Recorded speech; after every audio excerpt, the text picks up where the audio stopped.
All right, here's one that I found with Rob earlier. This is your classic Galganda Tillite. So when I was filming at the Lake Huron Coastal Preserve, I saw a lot of chunky rocks out there, and I spent a lot of time talking about them. Talking about Tillites, talking about Porphyroblasts amphibolytes, which, as complicated a name as that is, you will see a lot of, and it's helpful to learn how to recognize them, and a few others. So they were all part of a very long video initially, but I thought, you know what?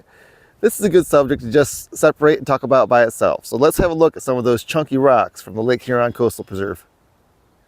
Now, a tillite is a glacial rock. And let's move this. These tree branches are just playing havoc with the video here.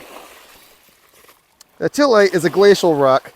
It's formed from all of the debris that was bulldozed up by the glaciers and then dumped as the glacier was melting. You can identify this as a tillite from the dark colored matrix, from the tiny pieces of all sorts of different material, and the very large chunks of granite in there. I have a question. Yes. I know that is a conglomerate. Is a tillite a type of conglomerate? A tillite is a type of conglomerate. Now, conglomerates form in high energy river environments. So you're talking about river rapids, mountain valleys, places like that. Tillite is the cobbles are a little bit more jagged in there because they very often have not been rounded by stream action. They've been ground up by a glacier. Very violent process. Okay. Also, you don't usually find this much granite in a conglomerate. The conglomerates, as the stream action wears them down, you tend to have quartz left behind a lot. It's a very resistant mineral, and the feldspars and stuff in the granites get worn away by the river action. But in a glacial setting, this stuff was just ground up from the earth, carried by ice, and then dumped somewhere. And so you get all sorts of stuff preserved that wouldn't survive very heavy-duty stream action. All right, let's look at a couple of rocks with a lot of lumps in them, and take a look at what a geologist sees when they're looking at these. So right here we got a Galganda tillite. We're seeing those granite chunks mixed in with there. You actually see a lot of Galganda tillites around here. There's another one right here.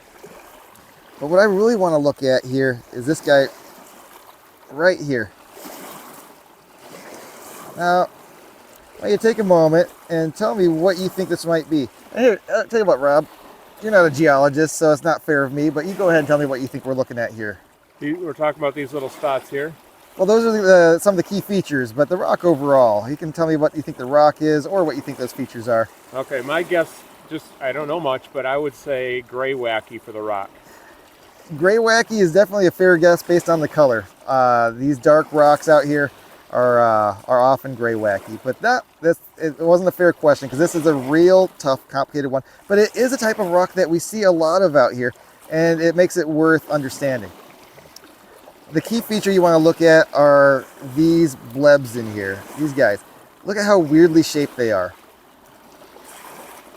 I want to compare that to the tillite over here. All right, so let's take a look at the tillite. These tillites are made of clasts. Some of them are a little bit jagged. Some of the clasts are very well rounded. But they're not wild shapes, are they? They're things that you can imagine were mechanically broken and tumbled about a bit and then deposited. Right? They're not perfectly round. And a true conglomerate formed in a river, all your clasts would be very nicely rounded. Your breccias, you could expect to find more jagged chunks. This is another Galganda tillite, but the clasts are a little bit more jagged, like you'd expect from tillite. Over here, we got another tillite here. But this guy, I mean, have a look at that. Those are so irregular shaped. Some of them might, and let's also consider the color. And those Tillites, your class were granite. And if you get a nice Puddingstone, you're going to get red jaspers and such in here. But this almost sickly yellow color is a feldspar variety.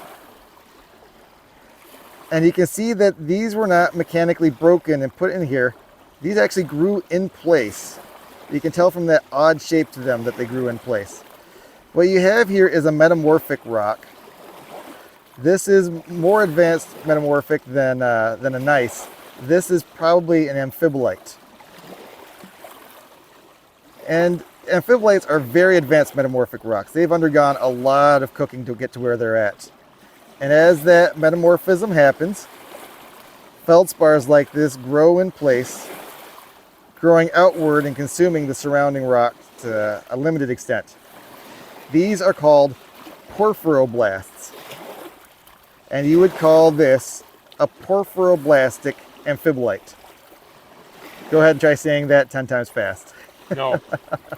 Yeah, but it's worth making a note of this because they're actually somewhat common in our region. If you're out rock collecting on any of our Great Lakes, odds are very good that you're going to see about a half dozen of these out there. And you could mistake them for being Tillites or Puddingstone or a conglomerate of some sort, but they're not. They're actually metamorphic rocks with these porphyroblasts in there, these feldspar crystals that grew outward from a single point in an irregular shape. What you want to look for to identify a porphyroblastic amphibolite are these oddly shaped yellow feldspars that have grown inside of a crystalline rock.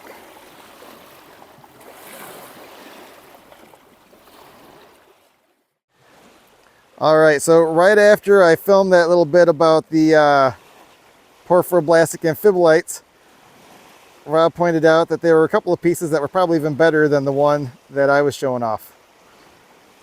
See if I can keep that in focus here. That's always my struggle with this camera.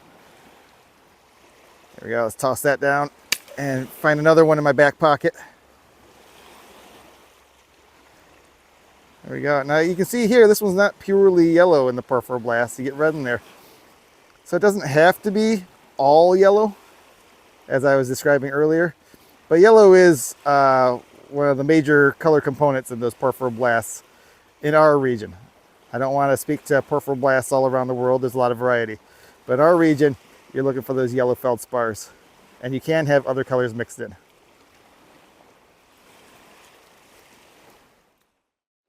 There we go, talking about porphyroblastic amphibolites. I don't even know how big this guy is, but I'll bet most of him is below the surface there. That's an awfully pretty one.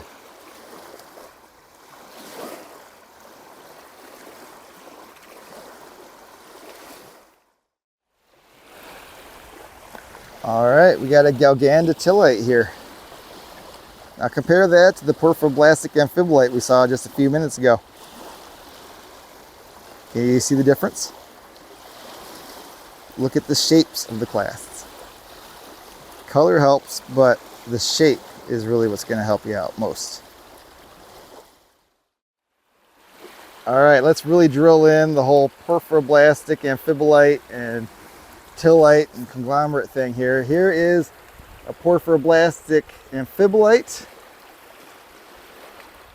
on top of a Tillite. Can you see the difference in the shape of those clasts?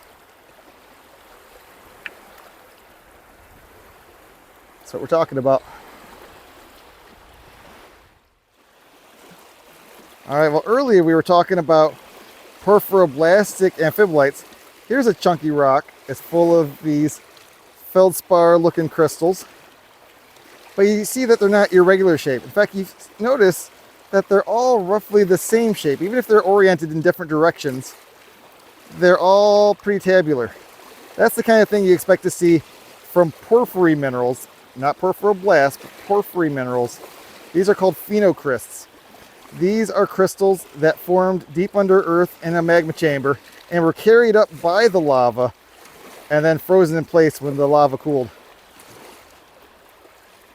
But this is probably a porphyritic andesite or basalt. I don't know. It's a little bit borderline. It's awfully light colored for a basalt. It's awfully dark colored for an andesite. But it's somewhere in that range there. But for your Phenocrysts, you're looking for crystals that are often tabular, not always, but you're looking for crystals that are roughly the same shape, even if they're randomly oriented. Randomly oriented because they froze in a lava flow. If they're all pointed the same direction, that could be because the lava flow was flowing.